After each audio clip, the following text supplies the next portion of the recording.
Bismillahirrahmanirrahim. Assalamualaikum warahmatullahi wabarakatuh.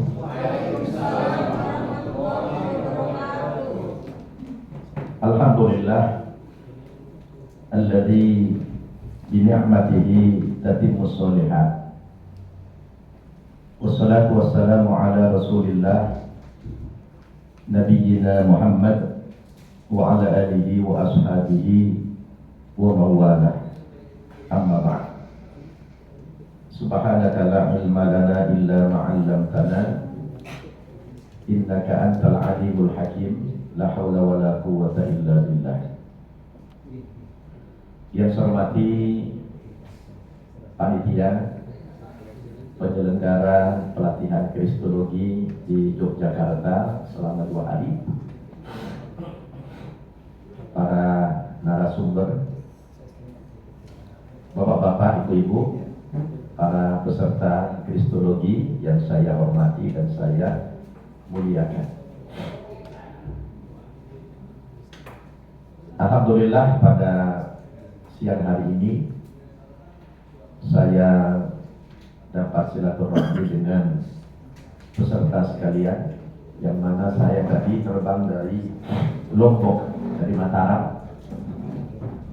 Saya sejak hari Senin mengadakan safari dakwah di Lombok, Mataram dan sekitarnya. Dan alhamdulillah hari ini tadi pagi sudah bisa tiba di Jogja dalam keadaan yang selamat. Saya sangat senang kalau para aktivis dan pemerhati dakwah ini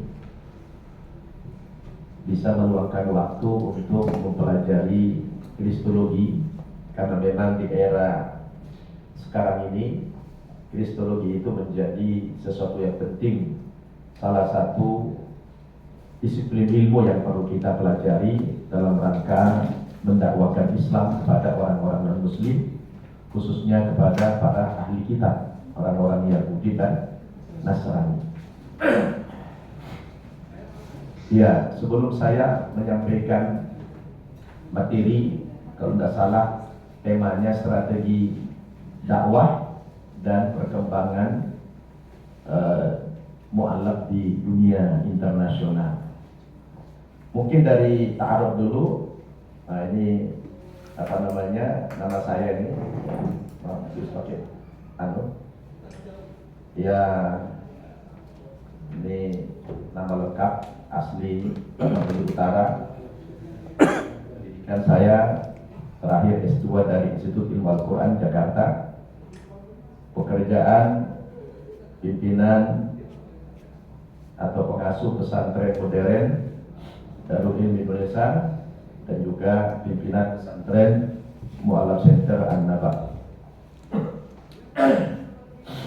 Alamatnya di Cigadok, dan juga saya menjadi dai.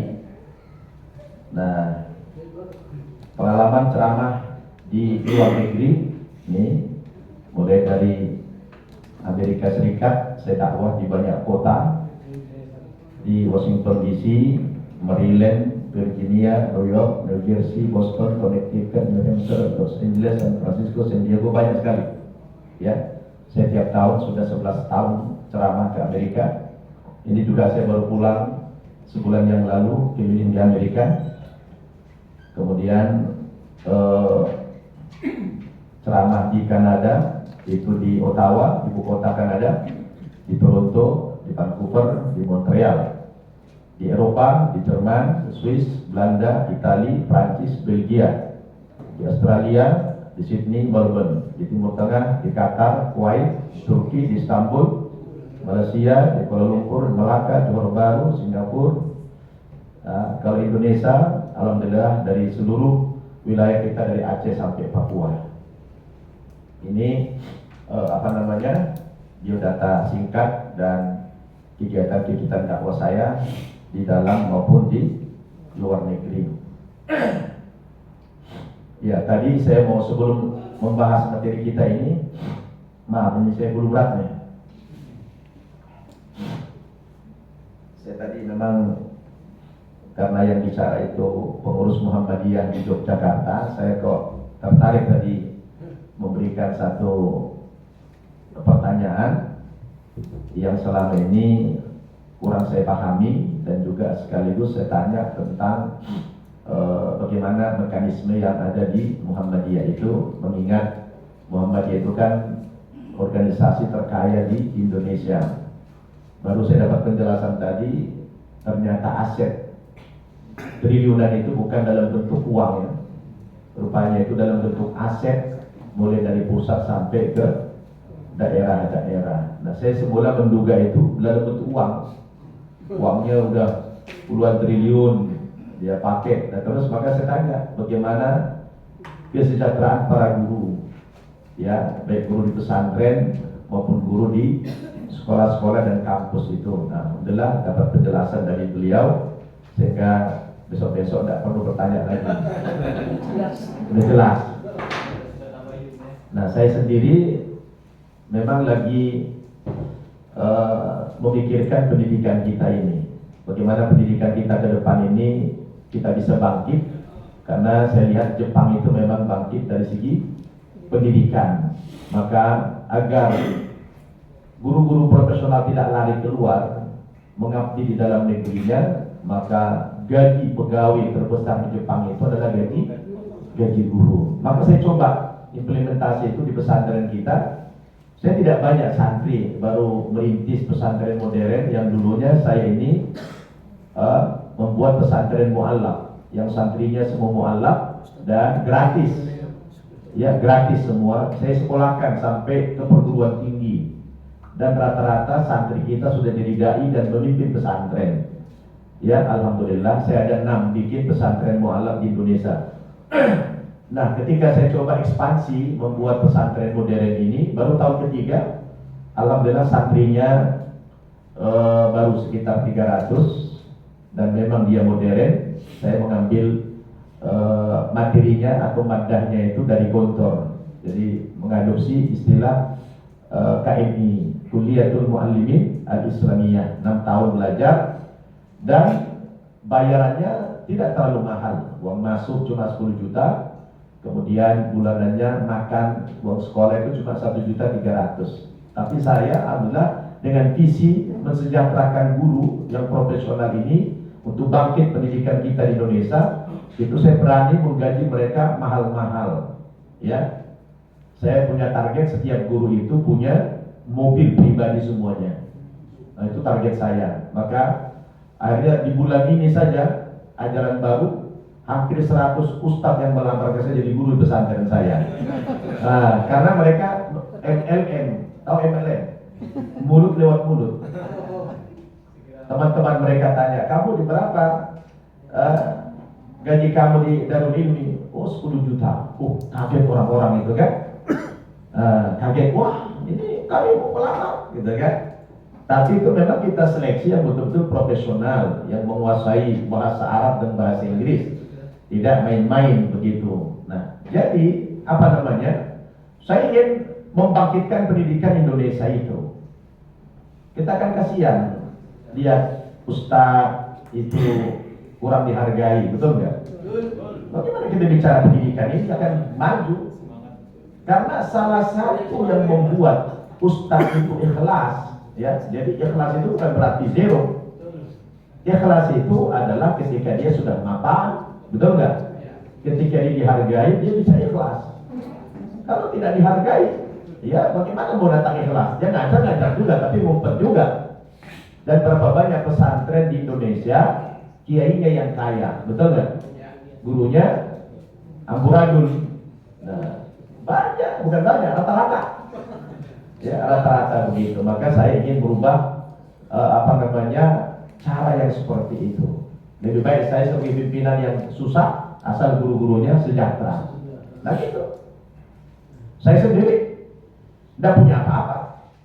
Saya tidak punya rumah, tidak punya mobil. Mobil ada tapi dikasih orang. Tapi guru-guru kita saya buat sejahtera. Karena itu ujung tombak pendidikan kita, betul tidak? Tapi bukan guru sembarangan. Ya, guru kita yang kuliahnya 17 tahun di Amerika, Saya ambil ada 2 dari Timur Tengah, dari Mesir, asli orang Mesir, sama dengan saya kan orang Samosir. Ada Mesir, ada Samosir, ya kan? Ada dari Suriah, ya. Jadi ini penting membangun pendidikan Indonesia, betul tidak? Saya sedih karena saya sering ke luar negeri. Berapa banyak PhD kita di luar sana tidak mau balik ke Indonesia. Kalau ditanya kenapa antum tidak balik ke Indonesia, aduh saya nggak dihargai punya Ustaz, saya mending di sini aja katanya. Betul tidak? Betul. Itulah keunggulan Jepang itu. Jepang itu bangkit dari pendidikan. Dia pulangkan semua orang-orang yang intelek dari luar sana, para sekolah-sekolah mereka di luar sana yang sudah PhD, itu subhanallah dia bangun bangsanya, dia bangun negaranya. Sekarang Jepang luar biasa, Cina juga begitu, ya kan? Kita orang Indonesia ini dihargai siapa? Pelawak, artis, olahragawan, itu dihargai. Jadi kita ini visinya salah, betul tidak? Nah oleh karena itu antum-antum ini kita semua menyuarakan ini, kita suarakan ini kepada bangsa ini, kepada umat kita, karena tidak berkahlah negara itu kalau para pendidik tidak dihargai, betul tidak? Karena yang mencerdaskan masyarakat bangsa itu adalah para guru, para pendidik. Maaf ini saya hanya menyambung yang tadi pertanyaannya, tapi karena sudah terjawab, alhamdulillah. Nah, saya tadi menduga itu uangnya triliunan. Ya, rupanya bukan asetnya yang triliunan, ya. Hah? Iya, tanahnya triliunan. Ya. Baik. Uangnya juga, Ustaz. Uangnya juga ya? Cuma terpisah-pisah. Terpisah-pisah ya? Ada di UPS, ada di UMD, ada di UMJ, dan mereka punya persoalan sendiri-sendiri. Nah, sebenarnya desentralisasi saja. Artinya apa? Setiap kan kita bicara guru kan di lokal masing-masing dong. Bukan? Ya, kalau memang daerah ini kaya ya, di wilayah itu disejahterakan gurunya kan itu aja. Jadi tentu antara satu daerah dengan daerah yang lain tidak sama. Kebutuhannya juga beda-beda. Nilai harga juga beda-beda, betul tidak? Tapi bagaimana guru itu betul-betul sejahtera, ya, diperhatikan supaya maju pendidikan Indonesia ini. Baik, materi saya itu strategi dakwah. Saya tidak tampilkan materinya karena ini materi dadakan dan saya semula bukan termasuk yang ikut di sini. Cuma karena saya pengen ikut nimbrung dimasukkan, alhamdulillah. Strategi dakwah dan perkembangan mu'alaf di dunia internasional. Saudara, saya alhamdulillah banyak pengalaman dakwah di luar negeri. Saya beruntung jadi ustadz, jadi dai ini, sehingga bisa banyak berkeliling dunia tanpa bayar. Ya, alhamdulillah sudah pergi saya ke 4 benua. Nah, saya melihat dengan mata kepala saya hari ini bagaimana Islam di dunia, di barat hari ini sedang mengalami kebangkitan dan kemajuan yang luar biasa. Saya menduga nih, kita ini kan sudah 100 tahun pasca runtuhnya khilafah Islamiyah di Turki, betul tidak? Tahun berapa itu dulu? 1924. Muhammadiyah tahun berapa? 12. Tahun berapa? 1912. NU 1926. Berarti lebih dulu runtuh khilafah Islamiyah baru muncul NU. Iya. Iya. 1924. Sekarang tahun 2025. Berarti sudah 100 tahun lebih setahun. Nah, saya teringat dengan hadis Nabi yang diriwayatkan oleh Abu Dawud. Innallaha yab'atsu li hadhihi al-ummah ala ra'si kulli mi'atin sanah man yujaddidu laha dinaha. Sesungguhnya Allah Subhanahu wa taala akan mengutus kepada umat Islam ini setiap 100 tahun sekali orang-orang yang memperbaharui agamanya atau para mujaddid akan muncul. Nah, ketika kita hitung sudah 100 tahun, sekarang sudah 100 tahun, dan gejala-gejala menuju kebangkitan itu sekarang sudah kita rasakan. Di Amerika itu, saudara, Tiap hari orang masuk Islam itu. Tiap hari orang masuk Islam di Amerika ini. Dan kita lihat sudah muncul sekarang para pembaharu, para tokoh-tokoh yang disegani. Di Afrika Barat ada satu negara kecil namanya Burkina Faso. Pemimpinnya baru berumur 35 tahun yang bernama Ibrahim Traoré. Itu sekarang menjadi pemimpin Islam yang paling ditakuti dunia. Dia berhasil mengusir tentara penjajah Prancis daripada negaranya. Jadi ini satu fenomena yang menarik hari ini. Dan di hampir seluruh dunia sedang mengalami kebangkitan itu. Indonesia coba tuh lihat. Tahun 80-an cari ibu-ibu pakai jilbab jarang, betul? Ya. Sekarang ya jangankan pakai jilbab, pakai cadar pun di mana-mana sudah banyak. Majelis taklim semuanya di mana-mana hidup, masjid hidup di mana-mana. Walaupun dibandingkan dengan jumlah masih lebih banyak yang tidak ibadah daripada yang ibadah. Tapi paling tidak secara syariat kita lihat ada kebangkitan juga di Indonesia itu. Maka yang kita gaungkan sekarang adalah kebangkitan. Jangan kita bahas tentang orang yang murtad-murtad. Saya termasuk yang kurang sependapat kalau kita besarkan istilah pemurtadan, kristenisasi. Kalau kita gaungkan kristenisasi, yang beruntung siapa? Kristen. Secara tidak langsung kita mengiklankan keberhasilan dakwah mereka, betul tidak? Tanpa kita sadari, kita telah menggaungkan ya kebangkitan Kristen di Indonesia ini. Kalau kita kata masalah kristenisasi, pemurtadan banyak di mana-mana, ada orang Aceh murtad, jangan. Maka sekarang yang kita besarkan apa? Istilah Islamisasi. Dan ini saya tadi baru dapat video. Ya, saya dapat video, saya putar sebentar. Ini diakui oleh orang pendeta ini. Nah,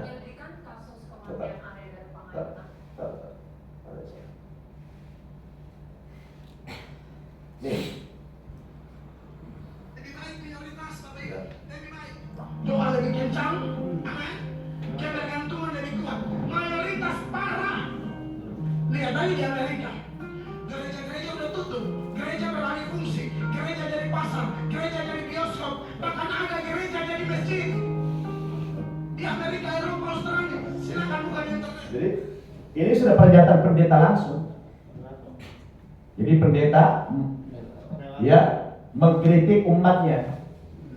Lebih baik kita minoritas daripada mayoritas. Di barat Kristen mayoritas, tapi di sana gereja sudah dijualin, kata dia mungkin belum pernah ke sana.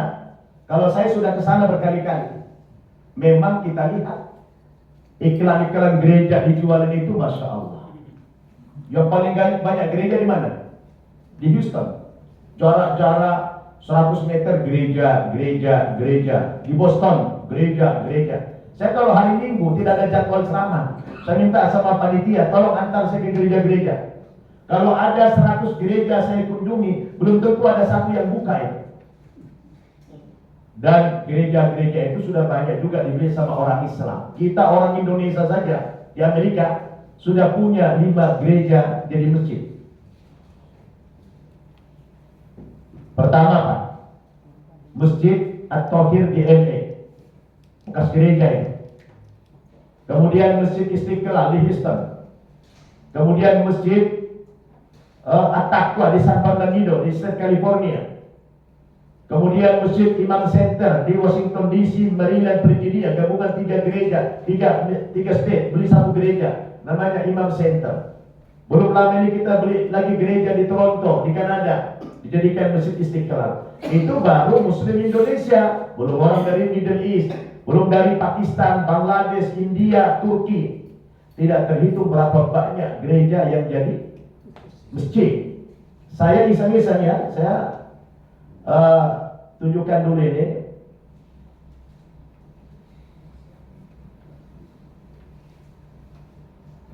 Ya.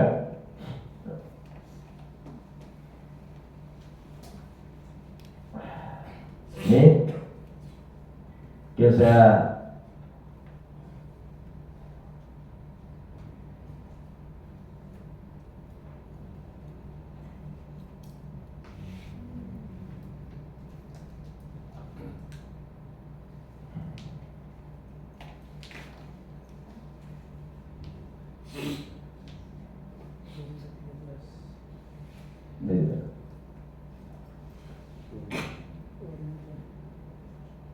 Ini saya lihat ya, ini bus-busit ya. Jadi Houston, busnya besar-besar sana. Ini yang dibeli sama Abdul Karim, pemain apa itu? Basket. Ini dijadikan Islamic Center ya. Ini dalamnya ini.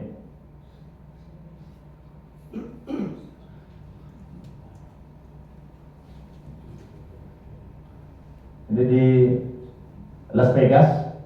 Nah coba lihat di Las Vegas, masjid banyak. Ya. Ke New York kan Ustaz? Sebentar, ini di sampingnya kasino. Ini saya masuk kasino itu.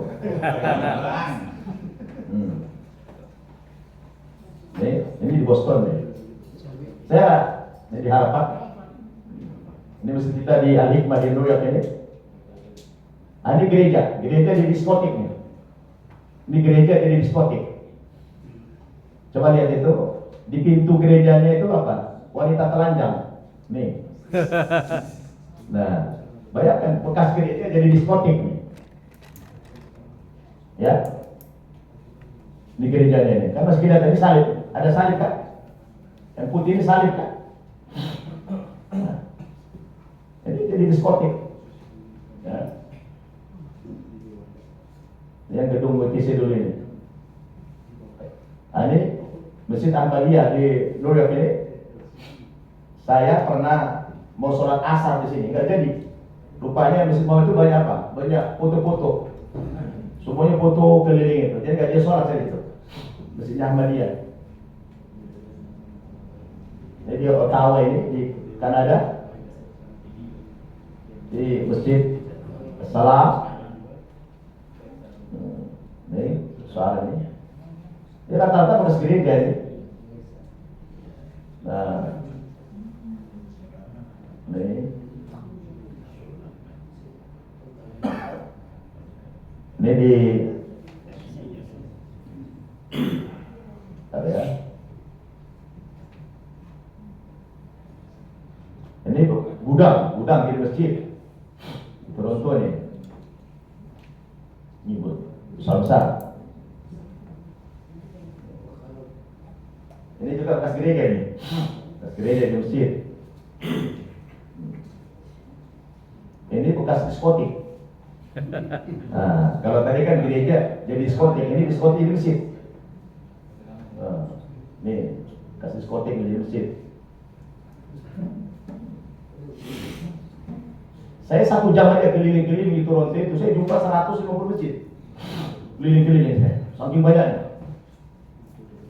Ya. Nih. Saya lihatin dulu ini.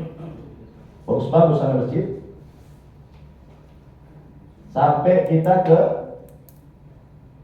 nah ini gereja Pak.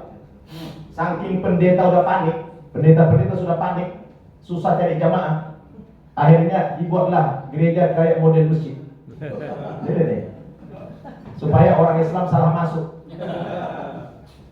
Coba lihat ini gereja ini. Ada nggak lagi jalan menuju itu? Udah itu beli rumput semua ini. Udah rumput aja, nggak mati, nggak rumput semua. Ini nggak ada lagi jamaahnya. Dia sudah bikin siasat, dibuat gereja kayak masjid supaya orang Islam masuk ke situ. Nggak juga. Sementara di mana-mana masjid. Lihat ini. Ini masjid di mana-mana, mewah-mewah. Saya cuma 1 jam keliling-keliling. Hanya ini gereja jadi masjid di Toronto ini. Nih. Seperti ini. Banyak sekali. Saya sebentar saja keliling-keliling menjumpai foto, pergi saya foto gitu aja. Selfie. Sebagai dokumen bagaimana Islam bangkit di barat. Betul. Hah? Ini lihat ini. Sampai di Niagara. Pernah dengar Niagara? Niagara Falls, tempat wisata. Itu kan air terjun tuh, tempat wisata kayak kita di Ancol. Di Ancol aja nggak ada Islamic Center. Ya. Tapi di Niagara Falls itu ada Islamic Center, coba lihat.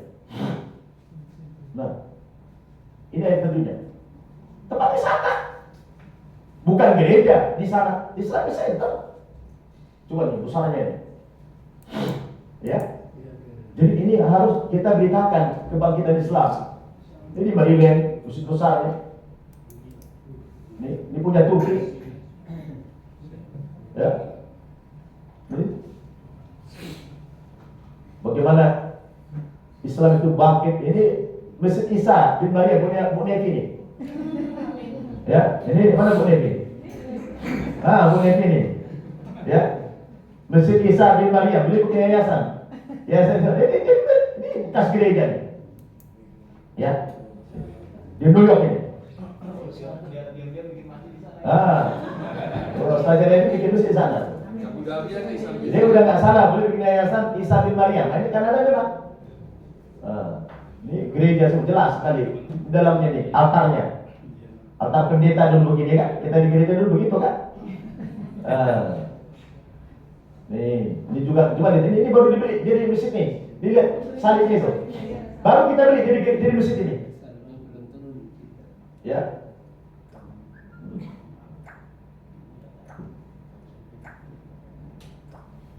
Banyak sekali lah masjid itu. Ya, ini Atlanta nih. Ya. Ya. Ya, adalah dulu. Banyak fotonya. Nanti jadi ceramah saya. Ya. Jadi teman-teman sekalian, ini penting saya beritakan. Karena saya kalau ngomong begini bukan katanya, bukan ceritanya. Saya kesana saya lihat dengan mata kepala saya itu Islam itu bangkit. Bahkan kalau hari Jumat, saya tidak menemukan di Amerika sholat Jumat itu 1 putaran, jarang. Rata-rata 2 putaran, bahkan 3 putaran. Cuma bukan karena masjidnya sedikit, banyak masjid, tapi jumlah umat yang begitu banyak masuk Islam itu masih kurang masjidnya. Dan antum tahu nggak kalau kita sholat Jumat itu di teras luar gini, ini utama, di sana ada teras itu, disiapkan kursi-kursi. Semula saya berpikir kursi itu bagi orang disabel, orang-orang yang uzur, yang cacat gitu. Ternyata kursi itu bagi orang-orang Kristen dan Yahudi yang pengen dengerin khotbah. Subhanallah. Habis sholat Jumat datang ke depan minta disyahadatkan. Ini fakta di Amerika sekarang ini. Maka kalau tadi pendeta ngomong begitu, walaupun dia tidak pernah ke sana, saya mengatakan dia sudah membenarkan itu. Maka jangan sekali-kali kita mengangkat keberhasilan kristenisasi Indonesia ini. Saya termasuk yang setuju itu. Ceritakan, kita bicara Islamisasi karena kita menjadi iklan, benar nggak? Disadari apa tidak? Kalau kita angkat keberhasilan kristenisasi, berarti kita jadi iklan mereka. Semakin percaya orang-orang Barat, oh berarti kristenisasi Indonesia sukses. Kita kirim dana lagi, kirim dana, begitu. Yang ngomong sama dengan ini. Sama dengan ini, kira-kira menguntungkan kita apa orang dia? Pidato tadi menguntungkan siapa ini? Coba, nih. Kira-kira ini menguntungkan kita apa dia? Bapak Ibu, lebih baik doa lebih kencang, amin. Ketergantungan lebih kuat. Mayoritas parah. Lihat aja di Amerika, gereja-gereja udah tutup, gereja beralih fungsi, gereja jadi pasar, gereja jadi bioskop, bahkan ada gereja jadi masjid. Ini menguntungkan siapa ini coba? Waduh, coba kalau dibalik, menguntungkan siapa? Kristen. Betul nggak? Ini menjadi sumber informasi kepada umat Islam. Dia katakan, nggak usah ya, dia ngomong gereja-gereja spiritualin. Berarti menguntungkan siapa ini? Merugikan dia kan? Nah gitu. Jadi kalau mau kita balik, wah, kristenisasi banyak orang Aceh yang murtad, yang untung siapa? Orang Kristen. Wah, dengar orang-orang luar juga mantap. Indonesia berhasil pemurtadan kristenisasi. Ayo kita kirim dana besar-besaran.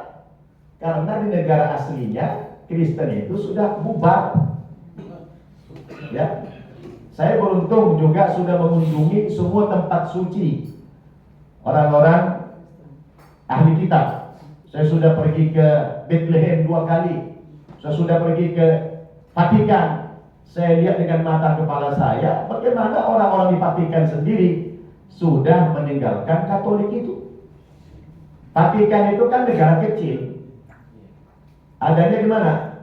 Di kota Roma. Roma. Jadi Vatikan itu di kota Roma. Roma itu ibu kota Italia. Jadi negara dalam negara. Penduduk Vatikan tidak sampai 1.000 orang. Luas negara Vatikan tidak sampai 45 hektar. Ya. Dan Italia itu berapa penduduknya? 61 juta. Tadinya berapa persen Katolik? 98% Katolik tadi di Italia itu, including Vatikan. Tapi sekarang tidak sampai 3% Katolik. Selebihnya kemana? Sama dengan di Barat, mereka menjadi agnostik. Pernah dengar? Agnostik?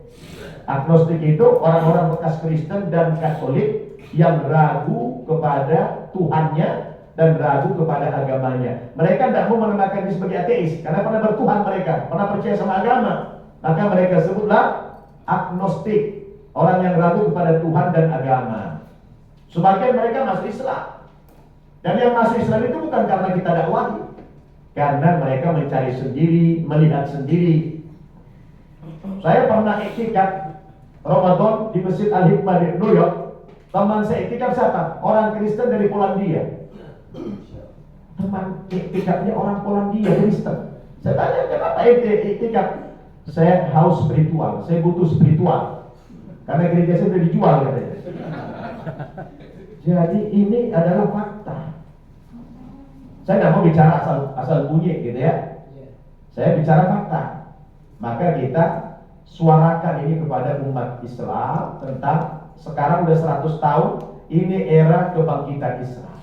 Setiap 100 tahun sekali Allah mendatangkan mujadid. Kita lihat di Turki sudah muncul namanya Erdogan. Dulu sekuler dihancurkan sama Kemal Atatürk. Sekarang udah mulai balik. Sekarang di Turki itu sudah sekitar 80% itu sudah beragama, sudah kembali kepada Islam. 20% itu adalah orang yang masih sekuler. Dia berhasil Erdogan ini. Malaysia juga sudah berani, Mahathir Muhammad termasuk pembaru Islam itu. Dia berani menyuarakan Islam. Indonesia siapa ya? Kira-kira siapa Indonesia tokohnya itu? Hah? Habib. Ya, Mulyono. Nah, tapi ala kulli hal di seluruh dunia hari ini Islam sedang mengalami kebangkitan. Maka saya katakan abad ini abad as-sahwa al-islamiyah al-kubra, kebangkitan Islam secara besar-besaran. Oleh karena itu kita ini, apalagi kami dengan Ustazah Nevi sebagai mantan kafir ya Ustazah ya, kami harus menyuarakan berita ini, ya, harus sampaikan ini. Kenapa saya keliling dunia? Target saya cuma satu, mengamalkan ayat surat Al-Isra ayat 15. Antum catat itu. Surat Al-Isra ayat 15. Di ujung ayatnya itu Allah mengatakan, "Wa ma kunna mu'adzibina hatta nab'atha rasulan."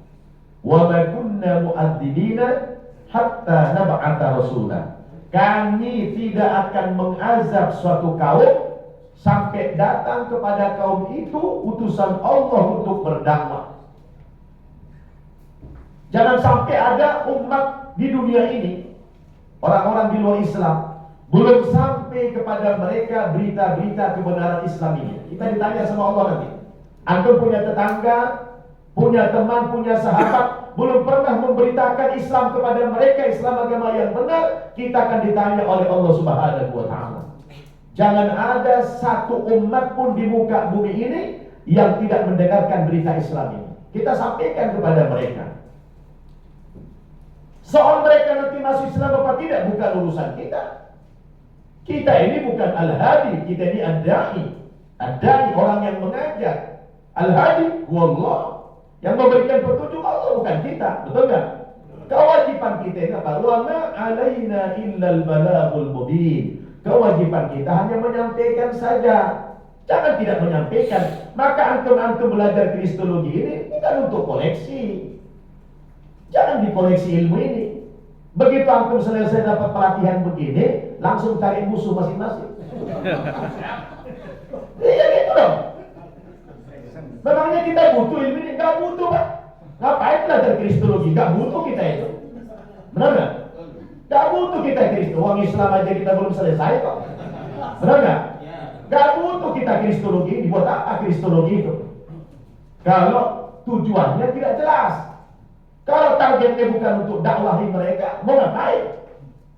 Ya, tambah beban aja. Wong kita belum belajar bahasa Arab, belum belajar nahwu shoroh, belum belajar Al-Quran, betul nggak?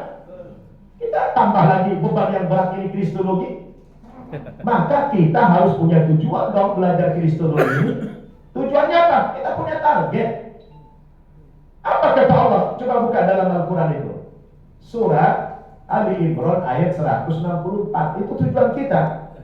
Qul ya ahlal kitab ta'alau ila kalimatin sawa'in bainana wa bainakum alla na'budu illallah wa la nusyrika bihi syai'a wa la yattakhidha ba'duna ba'dan arbaban min dunillah fa in tawallaw faqulu ashhadu bi anna muslimun. Kan Allah katakan ya Muhammad kepada ahli kitab itu, wahai ahli kitab. Siapa ahli kitab? Kata lain atau sinonim dari orang-orang Yahudi dan Nasrani. Kenapa mereka disebut ahli kitab? Karena mereka dulu pernah mendapatkan kitab suci dari nabi-nabi mereka. Orang Yahudi itu pernah mendapatkan kitab suci berupa Taurat dari Nabi Musa. Orang Nasrani pernah mendapatkan kitab suci Injil dari Nabi Isa. Tapi dalam perjalanannya kitab suci mereka itu dirubah-rubah sama pengikutnya. Dirubah-rubah, ditambah, dikurangi. Maka Al-Quran mengoreksi itu. Yuharrifunal kalimah min ba'di mawadi'i, kata Allah. Orang-orang Yahudi dan Nasrani itu berubah kitab suci mereka, mengalami tahrif sehingga menyimpanglah dari kebenaran. Allah sudah kritik itu.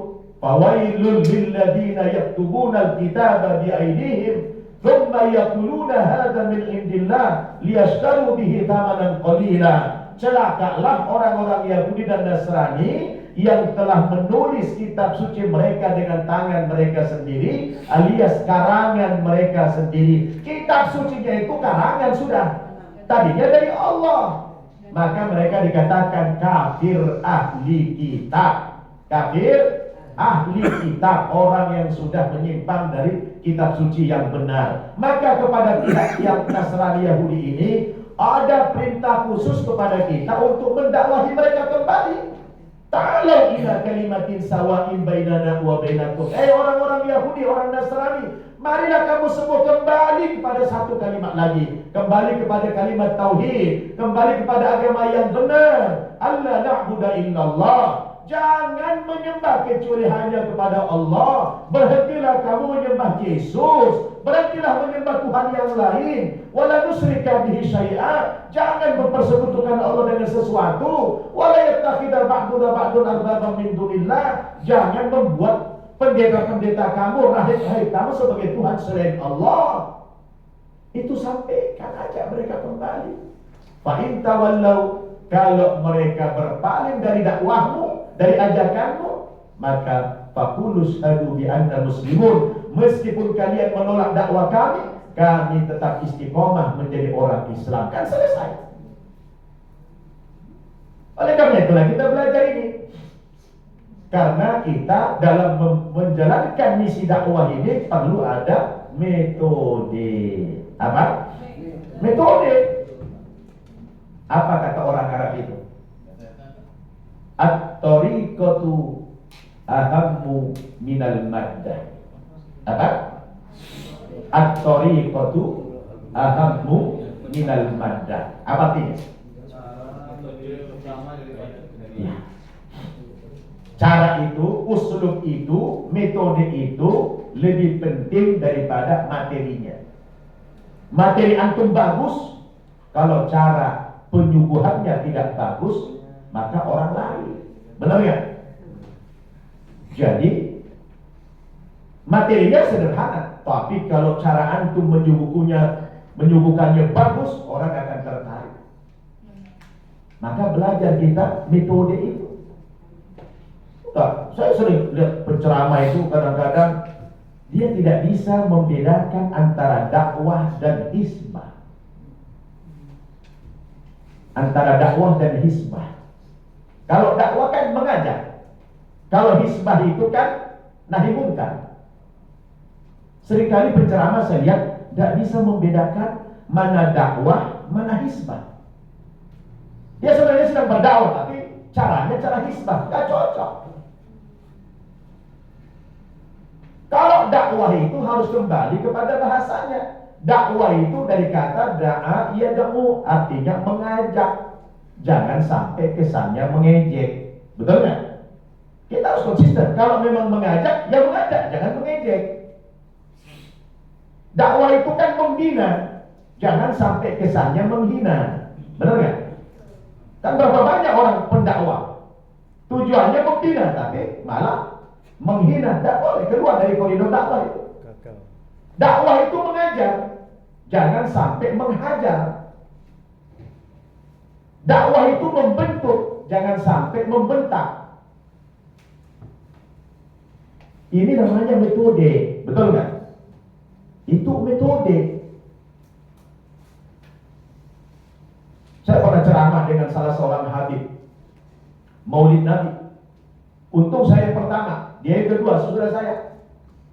Begitu dia naik yang kedua, ceramahnya semua menghujat, sumpah serapah. Saya ketakutan lagi saya. Dalam hati saya, ini dakwah atau apa? Rasul itu diingatkan oleh Allah. Fabima rahmatin minallahi lintalahum walau kunta faddan ghalidhal qalbi lan fattu min hawlik. Dikarenakan rahmat dari Allah lah kepadamu Muhammad, sehingga kau bisa berlemah lembut. Andaikan engkau bertutur kata yang kasar dan berhati yang keras, apa yang terjadi? Orang-orang yang kau dakwahi akan lari meninggalkan dakwahmu, kata Allah. Jadi kelemah lembutan dalam dakwah itu penting. Ya kayak saya inilah. Saya lemah lembut nih. Ya. Dan ini sudah paling lembut nih. Jadi itu namanya uslub. Apa? Uslub. Cara, metode. Dan kalau sudah bicara metode, nanti saya perlihatkan hasil-hasil dakwah saya ya. Sebenarnya kita orang Islam itu tidak perlu pusing-pusing cari, Ustaz gimana caranya ya bikin metode? Tidak perlu pusing antum. Cukup kembali kepada Al-Quran. Kita kan sering tuntut di Quran itu. Surat apa itu? Surat apa itu? Metode dakwah di Quran itu? Iya, surat apa? An-Nahl. Dicatat itu. An-Nahl ayat 125. Ud'u ila sabili rabbika bil hikmati wal mau'izatil hasanati wajadilhum billati hiya ahsan. Oh, ada 3 cara di situ. Ajaklah manusia itu ke jalan Tuhanmu, kepada Islam ini ajak. Dengan cara apa? Dengan 3. Ini segmentasi sebenarnya. Jadi antum harus melihat mad'unya. Lihat objek dakwahnya. Antum sedang bicara di hadapan siapa? Karena likulli maqal, maka tiap-tiap pembicaraan itu ada tempatnya. Walikulli maqal, maqal, dan tiap-tiap pembicaraan juga ada tempatnya. Ada tiap-tiap tempat ada pembicaraannya. Jadi kata orang apa? Kalau masuk ke kandang ayam berkokok, masuk ke kandang kambing bermehek. Jadi inilah strategi, itulah metode. Jangan tersenyum kepada orang yang buta dan jangan berbisik kepada orang yang tuli. Dia tidak dengar itu. Antum senyum sama orang yang buta, tidak bisa lihat ya. Jadi itu metode itu penting. Pertama bil hikmah. Apa itu bil hikmah? Apa itu bil hikmah? Dakwah dengan bil hikmah apa? Contoh. Bukan bijaksana, bijak sini. Bil hikmah itu artinya bil ilmi.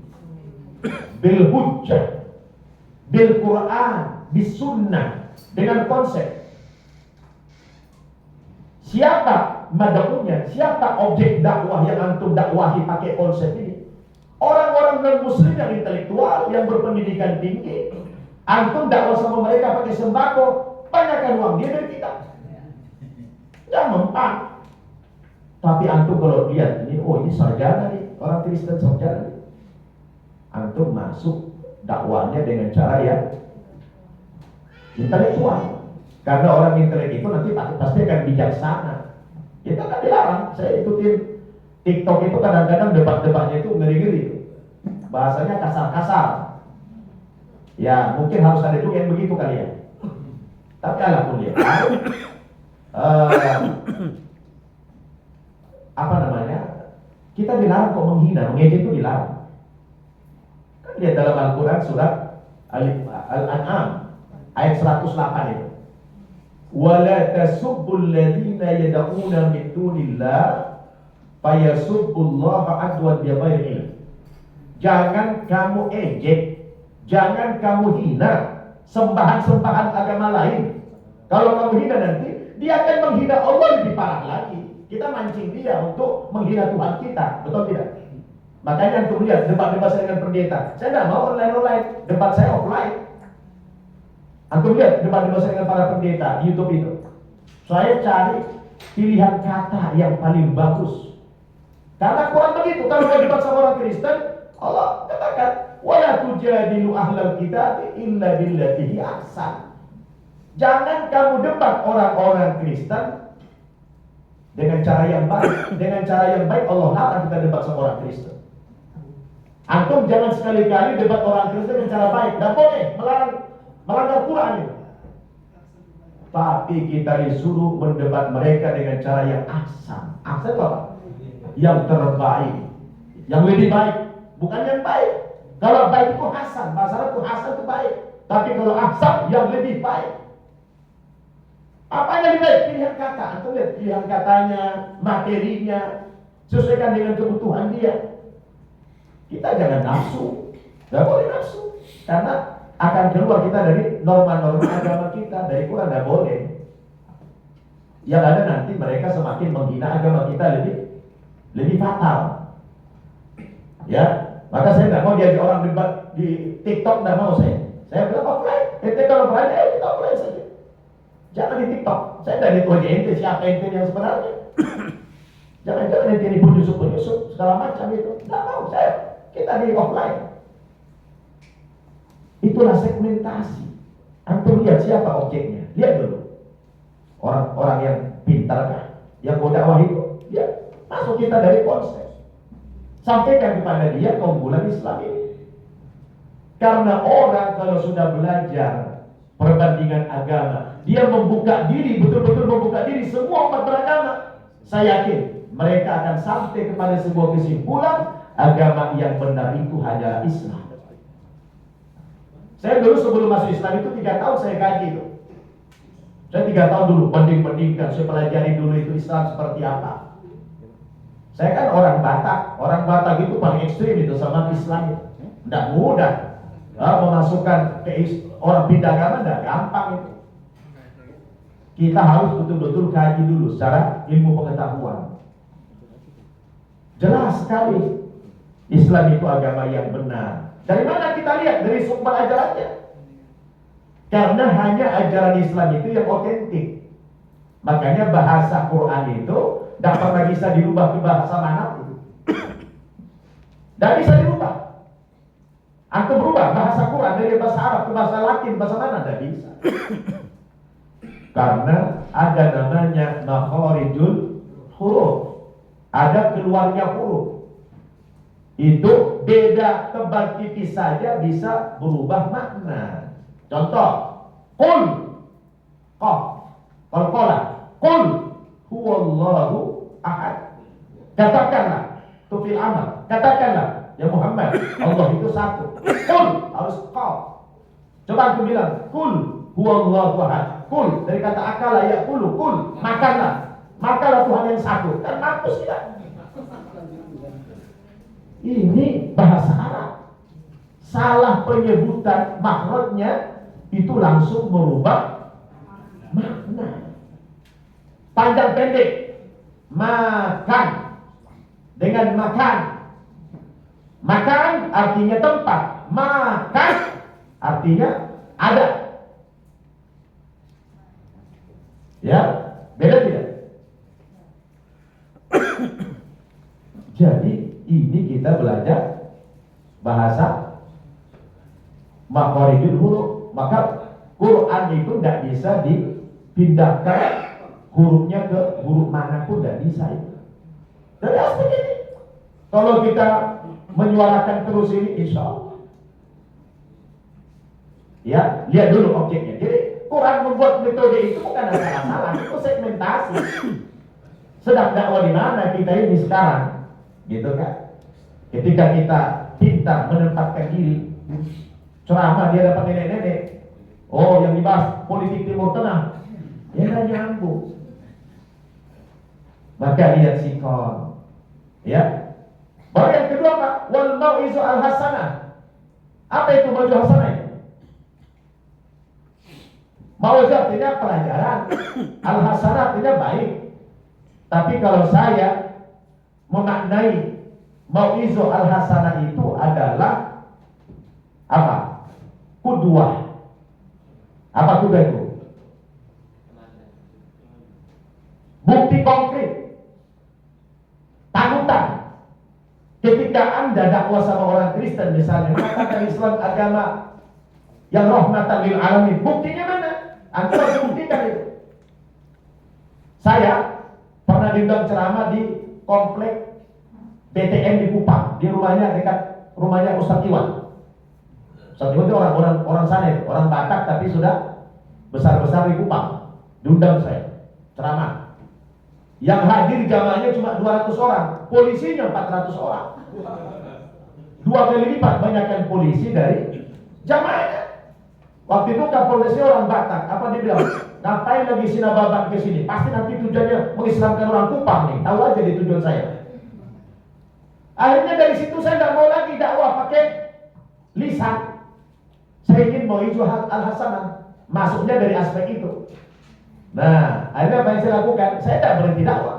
Karena di sana saya bangun 3 lembaga pendidikan mualaf di NTT itu. Saya pelajari. Ini saya bikin di sana nih, di NTT nih. Nih.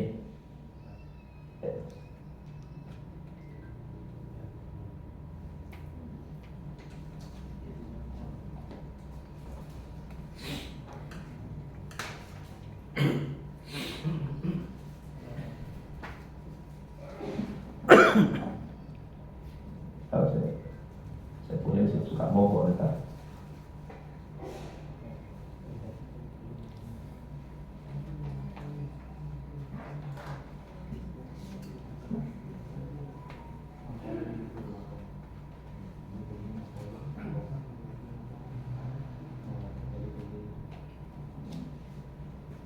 Ya ini, di sana ini.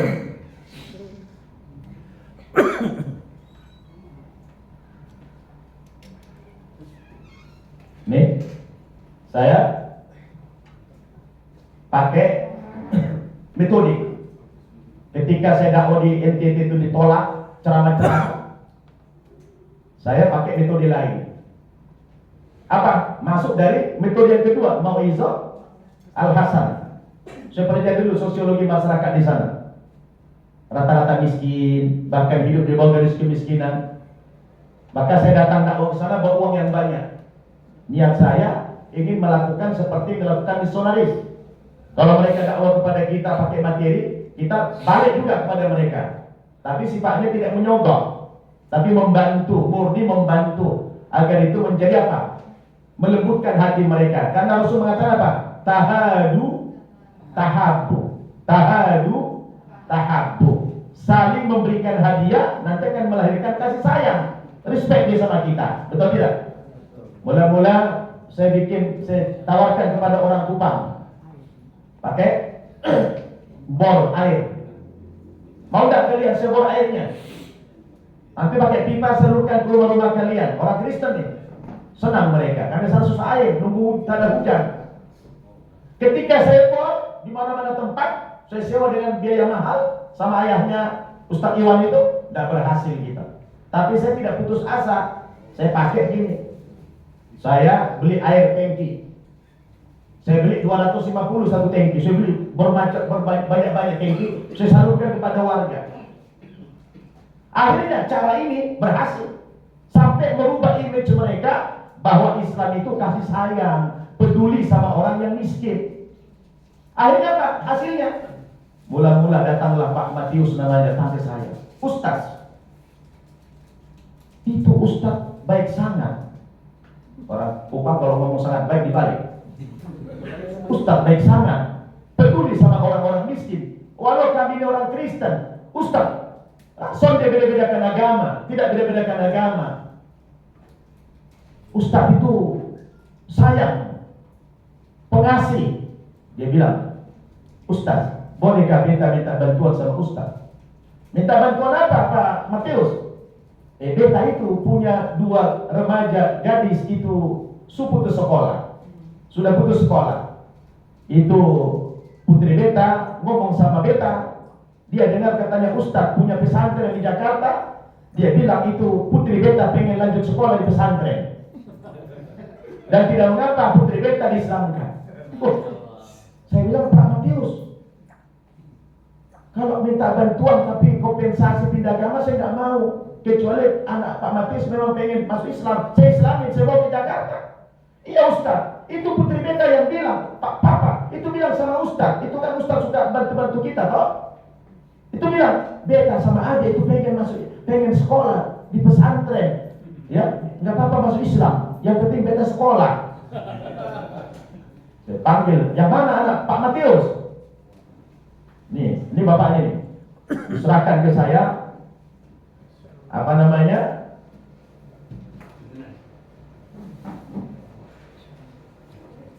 Nih.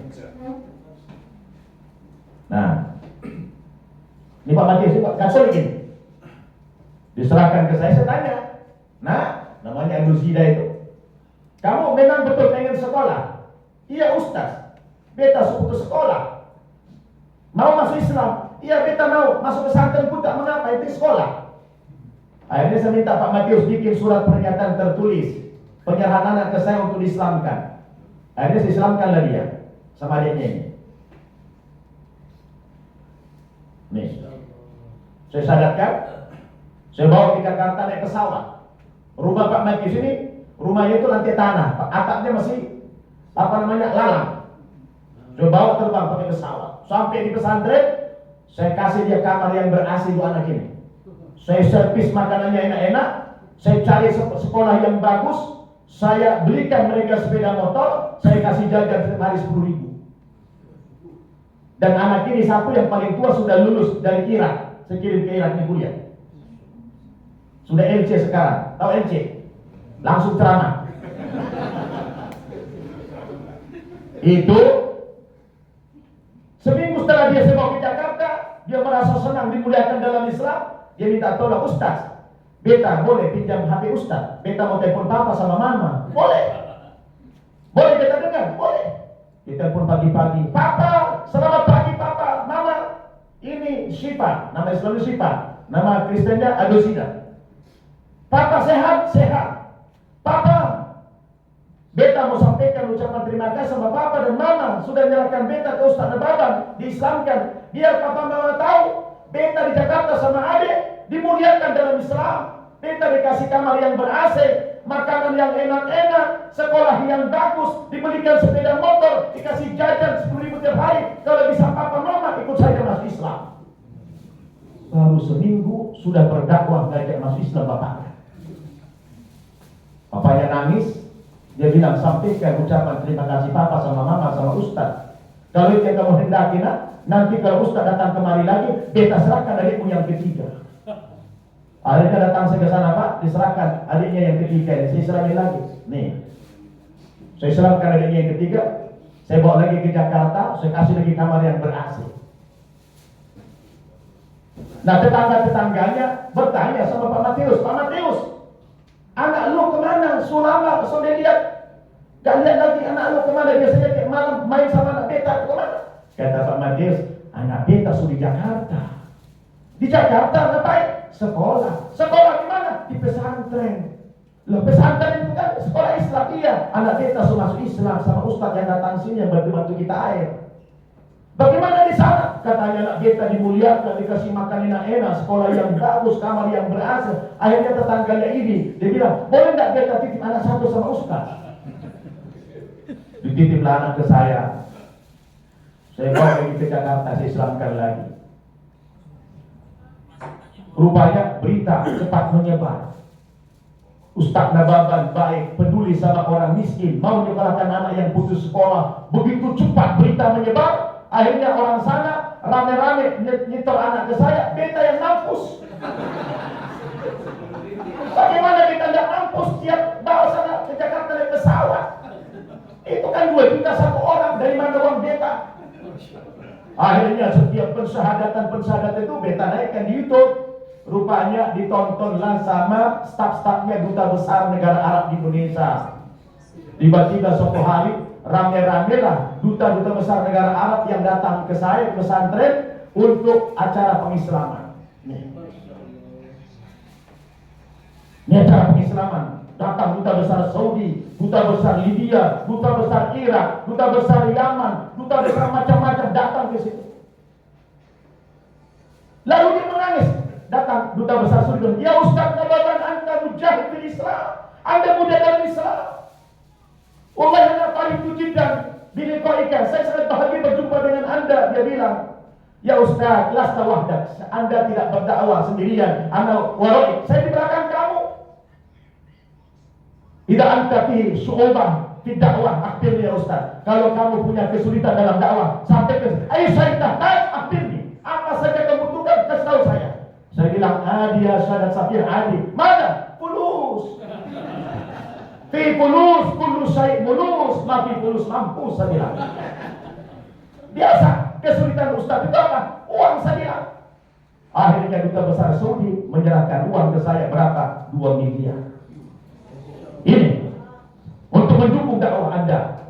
Dia bilang, Anda tidak sendiri berdakwah itu. Dia kagum melihat dakwah-dakwah saya. Lalu dia bilang, kalau nanti ada pengislaman lagi, tolong kasih tahu sama saya. Ini duta besar Saudi. Ya, saya percepat aja. Waktu kita udah habis. Di pengislaman di duta besar Libya yang mengislamkan orang anak-anak dari Nias di bawah. Ini duta besar Irak. Ya, pengislaman juga. Ini duta besar Sudan. Ya.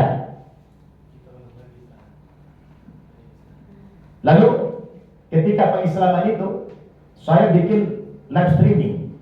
Orang-orang yang di Kupang itu, kampungnya Ustaz Iwan itu, saya suruh nonton live streaming pengislaman. Rupanya saudara-saudara yang santri kita yang dari Kupang itu pada nonton itu. Karena dia lihat mengislamkan itu duta-duta besar, akhirnya anak-anak muda di Kupang rame-rame minta masuk Islam. Minta ke Jakarta. Beta kan sudah punya uang tuh. Ya sudah, nih datang nih saudaranya, bawa lagi. Saya minta Syekh juga mengislamkannya. Karena mereka minta, Ustaz mau sini, saya yang menghitung 2 kalimat syahadat. Nah, akhirnya ini bapaknya ini dulu, ini namanya Pak Manuel. Pak Manuel ini suatu hari telepon saya. Ketika dia tonton itu anaknya masuk Islam di duta besar Saudi, dia bilang, Ustaz, beta sama istri pengen ke Jakarta, beta kangen sama anak. Tapi beta sudah punya uang. Oh, dan mengapa Pak Manuel? Beta ongkosin bapak sama istri ke Jakarta. Mau kangen tahu sama anak? Iya. Datang, saya suruh jemput di Bandara Halim. Itu sampai di pesantren kita, pas azan maghrib. Saya kebetulan sudah di lantai 2 musola pesantren kita. Pak Manuel sudah datang, turun saya dari musola karena baru azan. Sudah sampai di pintu gerbang, saya tanya, selamat sore Pak Manuel. Dia tidak jawab. Saya makin mendekat, rupanya lagi nangis. Menetes banyak air matanya, gemetar mulutnya. Pak Manuel sama ibu kenapa menangis? Ustaz, beta begitu masuk di pagar pesantren Ustaz, aura pesantren Ustaz luar biasa, getar hati beta. Maka beta terharu. Oh ya, terima kasih Pak Manuel. Saya buka pintu geram masuk. Ayo. Baru mau masuk pintu, dia bilang apa? Ustaz, beta bolehkah ngomong sama Ustaz? Ngomong apa Pak Manuel? Beta kayaknya mau masuk Islam sama istri. Belum buka pintu kamar, langsung bilang, oh alhamdulillah, terima kasih Pak. Bapak masuk dulu. Kita masuk, duduk. Sebentar Pak Manuel, saya mau sholat dulu ya. Nanti kita lanjutkan obrolan kita. Habis sholat maghrib tentang saya. Pak Manuel, tadi Bapak bilang apa? Ustaz, saya sama istri sepakat ingin ikut agama anak saja. Oh begitu? Iya. Kapan maunya? Sekarang Pak Ustaz. Oh begini Bapak. Saya kebetulan besok pagi itu saya ada jadwal jumpa sama Duta Besar Saudi. Bagaimana kalau besok Bapak diislamkan sama Duta Besar Saudi saja di kantornya di Kuningan, Jakarta? Jangan Pak Ustaz, beta pengen malam ini juga. Debat saya, udahlah Pak, besok aja. Karena ada pesan Duta Besar Saudi, kalau ada pengen masuk Islam, dia saya mengislamkan. Tidak Pak Ustaz, saya pengen malam ini. 10 menit saya debat sama dia. Sudahlah Bapak, besoklah Bapak diislamkan. Akhirnya dia ngalah lah, ya sudah besok. Tapi sejak itu saya Pak Bu tidak bisa tidur malam itu, gelisah saya, takut mati mereka berdua. Bagaimana tidak? Udah minta disadarkan, saya tunda-tunda gara-gara harus Duta Besar Muslim. Malam itu saya tidak bisa tidur. Dikit-dikit saya diajak, lama banget subuh. Dikit-dikit, wah ketakutan saya. Kenapa ya kalau saya tunda-tunda ya? Dia sudah minta masuk Islam, kalau saya tunda terus ya. Saya berdoa, ya Allah jangan kau cabut dulu nyawa orang ini ya Allah. Akhirnya begitu azan subuh, saya ketok pintu kamarnya. Pak Mateo, Pak Manuel, ada suara. Alhamdulillah, baru tenang saya.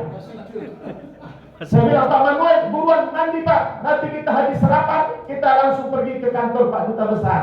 Siap Pak Ustaz. Begitu habis sholat subuh, dia sudah mandi, sudah ready, kita sarapan, langsunglah kita berangkat karena janjinya jam 8 pagi jumpa Duta Besar Saudi. Begitu saya sampai di kantornya, kaget Duta Besar Saudi, saya bawa 2 orang, ibunya si anak yang kita Islamkan itu. Akhirnya Pak, begitu syaratkan sama Duta Besar Saudi, dia dikasih uang masing-masing satu orang $3.000. Suaminya $3.000, anaknya $3.000, istrinya $3.000, maknya $9.000. Lalu Duta Besar Saudi dan sama saya, Ustaz, hadiah basitolah. Ini ada sedikit hadiah, sedikit. $9.000 sedikit. Tolong kata Duta Besar Saudi, mereka ini tolong belikan pakaian Islam, pakaian Muslim. Siap, Safir. Begitu keluar dari kantornya, saya ajak dia ke Tanah Abang. Pak Manuel, ayo kita beli pakaian Muslim. Begitu sampai ke Tanah Abang, istrinya beli jilbab yang syar'i sampai ke lutut. Saya bilang, ibu tidak salah nih. Ibu baru sehari lolos Islam, ibu sudah beli pakaian begini, ibu mau pakai sampai ke kupang. Iya, memangnya kenapa Ustaz? Jangan dulu Bu, nanti ibu dibully di sana. Memangnya kenapa? Kan beta masuk Islam, maunya beta ini. Beta bangga sama Islam, maka beta beli pakaian begini. Waduh, luar biasa. Baru 1 hari masuk Islam, sudah beli pakaian yang syar'i sampai ke lutut. Seminggu di pesantren, saya dari dia wudu, sholat, kemudian pulang, saya ongkosin lagi naik pesawat. Benar. Sampai di desanya Pak, di Kupang itu, Kupang Timur, dibully, dimaki-maki, dihujat ini orang sekeluarga sampai sebulan.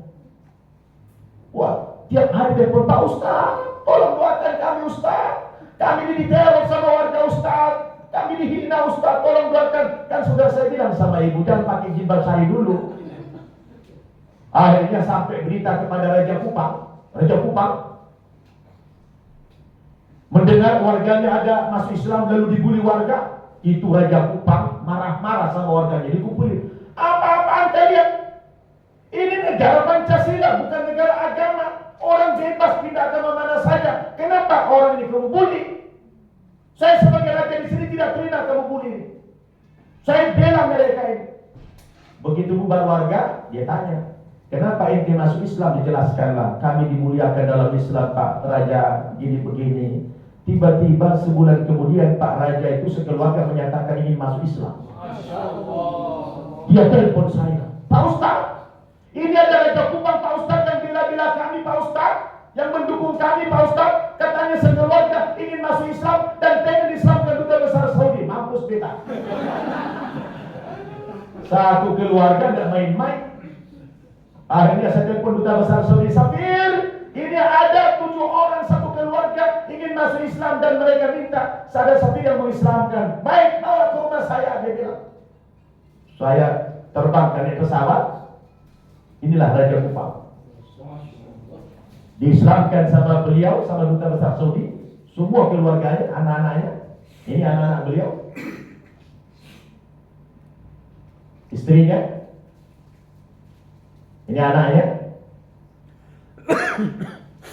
Ya, saya tunjukin aja lah, bercepat, udah capek saya. Nah, ini satu keluarga. Ya, sampai yang paling kecil nih, saudara. Tinggal satu anaknya yang tidak masuk Islam, yang paling tua. Apa kata masing-masing oleh Safir? Mereka dikasih uang $1.000. Dermawan banget Safir ini. Kasih $1.000. Kata Safir, ini Raja Kupang, ini aset kita Ustaz. Kata Raja, kata duta besar Saudi. Ibarat ayam, kalau induknya sudah ketangkap, anaknya pasti ketangkap. Jadi kau jaga, perhatikan, bina si bapak ini, dia nanti akan ajak anak buahnya masuk Islam. Benar Pak. Seminggu saya kasih dia briefing. Pulang Pak Raja ini, karena dia raja, warga semua tahu dia sudah masuk Islam, mau marah nggak bisa karena raja. Dia bangga dengan keislamannya. Nggak lama dia telepon saya, Pak Ustaz, ini ada anak buah beta 10 orang ingin masuk Islam dan pengen Islamkan duta besar Saudi. Mati lagi saya. Saya bilang, Pak Raja, kalau begini, bagaimana kalau saya saja yang datang ke sana? Kita Islamkan di rumah Bapak. Saya bawa sertifikat masuk Islam dari Jakarta, sekaligus silaturahmi ke Bapak di sana. Sepakatlah kita. Sampai di Kupang, saya ajaklah teman-teman Ustadz di sana. Kita sewa mobil satu, mobil Avanza, berangkat. Kami sampai di rumah Pak Raja ini maghrib. Kami sholat subuh maghrib dulu di luar. Sampai di sana, langsung dijamu makan sama tuan rumah. Pintu dikunci, di dalam sudah berkumpul 10 orang yang kita syahadatkan anak buah beliau. Selesai makan, saya briefing dulu yang 10 orang ini. Rupanya Bapak Ibu berita bocor. Pada saat saya briefing, tiba-tiba rumah beliau dilempari pakai batu. Ratusan orang sudah berkumpul di luar sana. Bunuh, serbu, bakar. Itu suara yang kedengaran. Saya bilang, ada apa itu Pak Raja? Coba Ibu. Buka pintu, sudah ratusan orang berkumpul. Semua pada ketakutan, saya pun takut. Lalu saya bilang sama penghuni rumah, bapak-bapak, ibu-ibu semua, kita sekarang sedang terancam maut. Mari kita niatkan mati syahid, saya bilang. Di balik itu saya telepon teman Ustaz Sofian, tahu? Ustaz Sofian saya telepon. Beliau Ustaz Sofian. Ustaz Sofian, alumni Gontor ini. Kami sedang berada di rumah Pak Raja di Manusa, di Kupang Timur, di rumah Mu'alaf. Kami dalam terancam. Tolong hubungi polisi terdekat dari sini. Kami dalam keadaan bahaya. Alhamdulillah ada pos polisi sekitar 10 menit dari situ. Seperempat jam setelah itu datanglah polisi dan tentara 2 truk mengamankan kami. Alhamdulillah, lemparan berhenti. Kami dievakuasi keluar dari rumah. Hampir kena kepala saya dilempar juga. Masuk kami ke mobil, diambil alih supir sama polisi. Begitu kami lewat, itu lemparan batu. Subhanallah, Allah berikan naunah. Setiap lemparan batu Pak yang gede-gede itu, yang kena bukan kaca, tapi tiang. Antara kaca itu kan ada ininya, ada tiang, ada balokan itu yang kena. Nggak kena kacanya. Kalau kena kaca mati kami juga. Subhan, 3 kali kena lemparan itu, yang kena tiang yang penyok. Sampai ke sana, diterima sama Pak di kantor polisi sama Kapolseknya. Ini Anda dari mana? Saya bilang saya dari Jakarta. Siapa nama Anda? Samsul Arifin. Anda ngapain? Saya bertamu Pak. Anda sudah minta izin. Apa ada aturannya Pak? Saya bilang minta izin. Loh Anda tamu? Saya kan tidak bermalam Pak. Kalau bermalam 1 kali berbeda, dia lapor. Saya kan tidak bermalam. Saya cuma silaturahmi. Kalah polisinya debat. Tukang debat dilawan. Akhirnya lolos saya. Tanya lagi yang lain. Terakhir bilang Pak polisi itu kepada Pak Raja, Pak Raja, saya sudah mendapatkan berita dari masyarakat. Masyarakat marah karena Pak Raja masuk Islam sekeluarga. Dan kalau bisa Pak Raja lagi terancam, saya minta Pak Raja mengungsi dulu ke tempat yang jauh. Lalu saya bilang, Pak Raja, ikut saya saja Pak Raja. Pak Raja nggak usah mikirin apa-apa. Saya bawa ke Jakarta, saya ongkosin ke Jakarta, saya tanggung semua kehidupan Pak Raja. Insya Allah Pak Raja di Jakarta aman. Tidak Ustaz, kata dia. Pak polisi, mohon maaf. Saya ini lahir di sini, asli orang sini, keturunan raja. Saya lahir di sini, besar di sini, sekolah di sini, menikah di sini. Kalau saya terusir dari kampung halaman saya karena agama saya rela mati di rumah saya sendiri. Saya nangis Pak. Belum lama masuk Islam, tapi punya iman yang luar biasa Pak Raja itu. Tidak mau saya bawa ke Jakarta dia. Akhirnya Pak, dia dikembalikan ke rumahnya dengan dilemparin terus. 1 bulan kemudian bupatinya datang. Karena dia jadi heboh beritanya. Bupati Kupang Timur datang, menginterogasi semua masyarakat, dikumpulkan semua. Kalau ada lagi masyarakat yang mengintimidasi Pak Raja ini, saya tidak segan memenjarakan orang itu. Alhamdulillah, Raja ini dibela sama bupati. Sampai hari ini aman Pak Raja itu. Subhanallah. Akhirnya yang 10 orang itu gak jadi saya Islamkan, ketakutan semua, batal. Tapi Allah ganti dengan yang lain, ya. Ini Pak Alfredo. Pak Alfredo ini ketua RT, anaknya 4 orang diserahkan kepada saya masuk Islam. Setelah saya Islamkan Pak Alfredo ini, saya bilang, Pak Alfredo, anakmu kan sudah semua kau serahkan ke saya masuk Islam, giliran bapak kapan? Apa dia bilang? Ustaz, saya sudah berencana masuk Islam, tapi saya akan masuk Islam setelah mengislamkan 1 RT. Ya Allah, Katolik, agamanya masih Katolik, berniat mengislamkan 1 RT. Lalu kita Ustaz gak ada niat mengislamkan tetangga. Subhanallah. Tapi saya bilang, Pak RT, takut nanti umur bapak gak panjang. Bagaimana kalau masuk Islam dulu?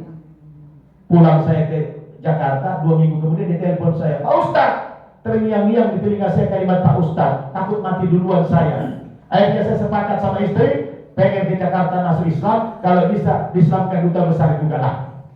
Diislamkan duta besar, dikasih lagi dia uang $3.000 masing-masing. Ya, ini saya tunjukin, ada capek saya ngomong. Ini pengislaman. Ya, ini duta besar Kuwait. Akhirnya Pak Matius yang pertama tadi, Pak Matius yang pertama itu, yang menyerahkan 2 orang anaknya itu, akhirnya dia minta masuk Islam, dan saya telepon duta besar Kuwait, beliau diislamkan yang mulia duta besar Kuwait, di rumah duta besar Kuwait. Cuma duta besar Kuwait pelit, gak ngasih apa-apa. Yang dermawan cuma duta besar Saudi. Ini istrinya juga masuk Islam. Ya, ini saudara dia masuk Islam juga. Nah, ini pengislaman dan sebagainya. Saya tunjukin aja capek saya.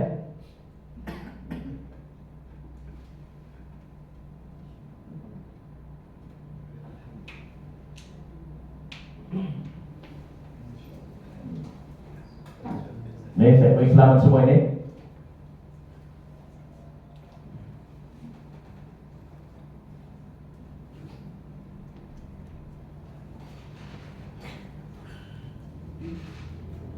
Ini dokter kecantikannya.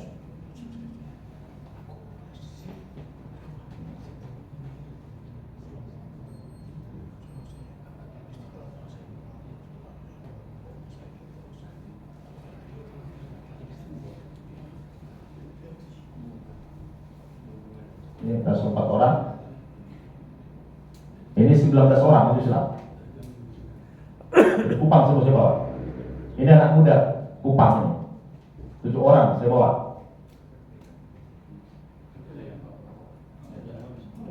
Ya, dulu.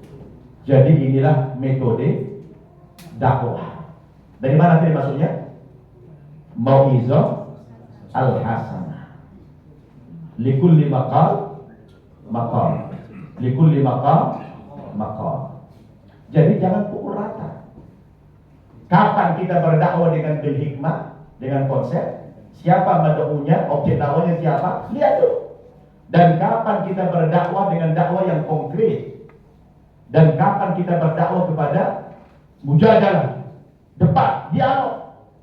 Semua itu saya lakukan, debat saya lakukan dengan para pendeta-pendeta.